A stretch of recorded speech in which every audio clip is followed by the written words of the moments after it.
Exodus chapter 9, verse 1 to 35.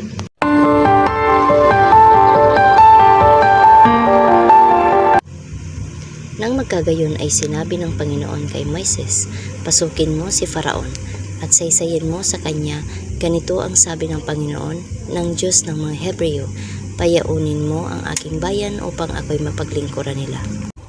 Sapagkat kung tatanggihan mong payaunin sila at sila'y pipigilan mo pa, ay narito ang kamay ng Panginoon ay nakapatong sa iyong hayop na nasa parang, nakapatong sa mga kabayo, nakapatong sa mga asno, nakapatong sa mga kamelyo, nakapatong sa mga bakahan, at nakapatong sa mga kawan na magkakaroon ng malaking pagkakasalot.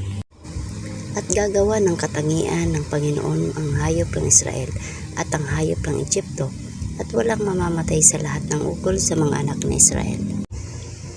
At ang Panginoon ay nagtakda ng panahon na sinasabi, bukas ay gagawin ng Panginoon ang bagay na ito sa lupain. At ginawa ng Panginoon ang bagay na yaon na kinabukasan, at ang lahat ng hayop sa Egypto ay namatay, ngunit sa hayop ng mga anak ni Israel ay walang namatay kahit isa. At si Faraon ay nagsugo, at narito, walang namatay kahit isa sa kawan ng mga Israelita, ngunit ang puso ni Faraon ay nagmatigas at hindi niya pinayaan ang bayan. At sinabi ng Panginoon kay Moises at kay Aaron, "Dumakot kayo ng isang dakot na abo sa horno, at isaboy ni Moises sa himpapawid sa paningin ni Faraon. At magiging durog na alabok sa buong lupain ng Egypto, at magiging durog na alabok sa buong lupain ng Egypto, at magiging bukol na naknakan sa tao at sa hayop sa buong lupain ng Egypto, bukol na nanaknakan sa tao at sa hayop sa buong lupain ng Egypto." At sila'y kumuha ng abo sa horno at tumayo sa harap ni Faraon, at isinaboy ni Moises sa himpapawid, at naging bukol na naknakan sa tao at sa hayop.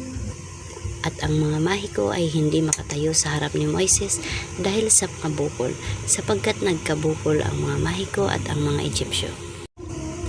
At minagmatigas ng Panginoon ang puso ni Faraon, at hindi niya dininig sila gaya ng sinalita ng Panginoon kay Moises. At sinabi ng Panginoon kay Moises, "Bumangon kang maaga sa kinaumagahan, at tumayo ka sa harap ni Faraon, at sabihin mo sa kanya, ganito ang sabi ng Panginoon, ng Diyos ng mga Hebreo, payaunin mo ang aking bayan upang ako'y mapaglingkuran nila. Sapagkat ngayon ibubugso ko na ang lahat ng aking salot sa iyong puso at sa iyong mga lingkod at sa iyong bayan, upang iyong maalaman na walang gaya ko sa buong lupa. Sapagkat ngayon iniunat ko na ang aking kamay upang salutin kita at ang iyong bayan, at nawala ka na sa lupa. Datapwat totoong totoo na dahil dito ay pinatayo kita upang maipakilala sa iyo ang aking kapangyarihan, at upang ang aking pangalan ay mahayag sa buong lupa. Nagmamalaki ka pa ba laban sa aking bayan na ayaw mo silang payaunin? Narito, bukas sa ganitong oras ay magpapaulan ako ng malakas na granizo na kailanmay hindi nagkaroon sa Egypto mula ng araw na itayo hanggang ngayon. Ngayon nga'y magsugo ka, ipasilong mo ang iyong mga hayop at lahat ng iyong tinatangkilik sa parang, sapagkat bawat tao ay sa hayop ay maaabutan sa parang, at hindi masisilong ay lalakpan ng granizo at mamamatay."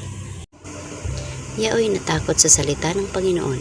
Sa mga lingkod ni Faraon ay nagpauwing madali ng kanyang mga bataan at ng kanyang hayop sa mga bahay. At yaong nagwalang bahala sa salita ng Panginoon ay nagpabaya ng kanyang mga bataan at kanyang kawan sa parang. At sinabi ng Panginoon kay Moises, "Iunat mo ang iyong kamay sa dakong langit upang magkaroon ng granizo sa buong lupain ng Egypto na lumagpak sa tao, sa hayop, at sa bawat halaman sa parang sa buong lupain ng Egypto." At iniunat ni Moises ang kanyang tungkod sa dakong langit, at ang Panginoon ay nagsugo ng kulog at granizo, at may apoy na lumagpak sa lupa, at ang Panginoon nagpaula ng granizo sa lupain ng Egypto.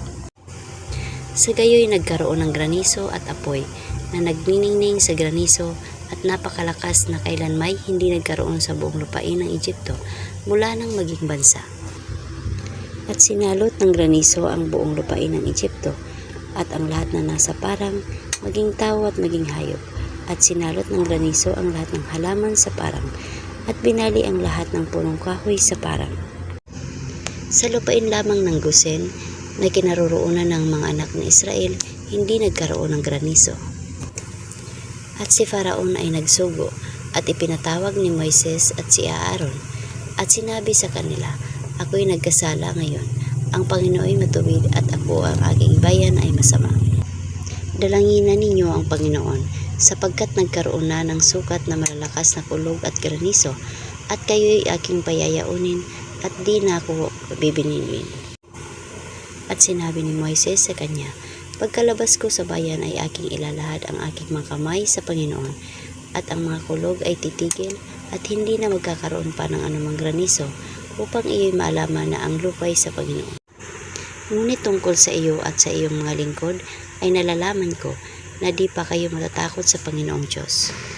At ang lino at ang sibeda ay nasaktan, sapagkat ang sibeda ay nag-uuhay na ang lino ay namumulaklak na.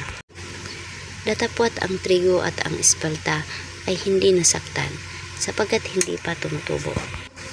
At si Moises ay lumabas sa bayan na galing kay Faraon at inilahad ang kanyang mga kamay sa Panginoon at ang mga kulog at ang granizo ay tumigil at ang ulan ay di na lumagpak sa lupa. At nang makita ni Faraon na ang ulan at ang granizo at ang mga kulog ay tumigil, ay lalong nagkasala pa at nagmatigas ang kanyang puso, siya at ang kanyang mga lingkod. At ang puso ni Farao ay nagmatigas at hindi niya pinayaon ang mga anak ni Israel gaya ng sinalita ng Panginoon sa pamamagitan ni Moises.